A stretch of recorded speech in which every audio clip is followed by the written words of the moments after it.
So I'm asked, I gave this talk last night, and I'm asked to repeat it many times so that you can learn it by heart. So immediately when people say, well, how does it work? You've got a spiel, okay? So, by the way, before I begin, we actually make these. We make them in 3 sizes, although we have 2 sizes here. We have the itty-bitty one. Dennis, can you hold up the itty-bitty one? Then we have a size which is smaller than this. It would come up to about here, a 1/3 size, and we have a 1/2 size model. Cost never produced anything like this, and we said, you know, one thing like this is worth thousands of words. And so we do have them available for sale. I don't remember what the price is, but we do. Cost has one. Right, then we gave one to them. Right.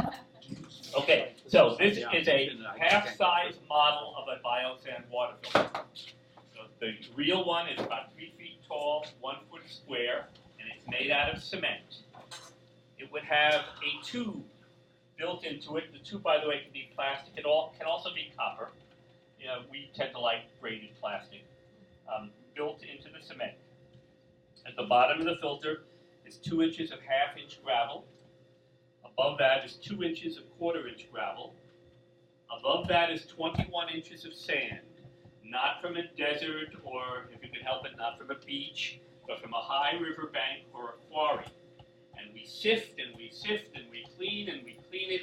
You're getting the easy version with hoses here. Until we get it to a very exact size, 0.7 millimeters or below. We have all our science done for us by the Center for Affordable Water and Sanitation Technology. And 2 inches of really dirty water. We want this dirty, nasty stuff. We want it to have cholera and typhoid and dysentery germs. And we want the nastiest water you can find. Then a metal diffuser plate so that when we pour water in, the water's going to rain down on the sand as opposed to pour down. And a top. We would take off the top and pour 40 liters of water into each other. And that kills about 80% of your disease-causing large organisms right in the water. The bodies of the bacteria form a layer on top of the sand called the Schmutzdecke layer. It's slimy and active, ugly, and nasty looking, but it's actually working for us. When the water goes through the first 2 inches of sand, the sand I described has sharp points and a slight electrostatic charge.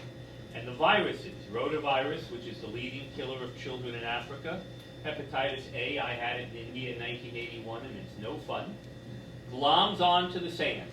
And there's no air, no light, no food, and close to 100% of the viruses are killed in the first 2 inches of sand. Below that, it's basically an old Egyptian sand filter invented 4,000 years ago.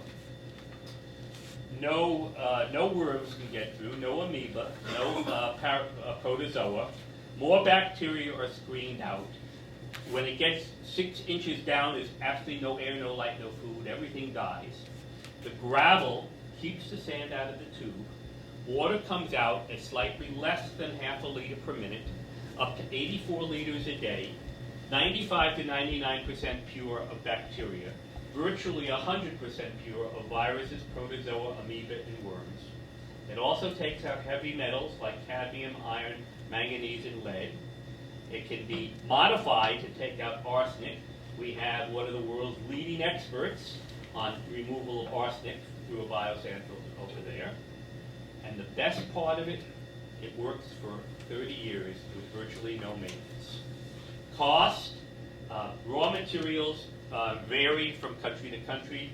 Generally speaking, they will range between a low of about $15 or $14 up to a high of about $25. Generally speaking, $50 gets you a filter.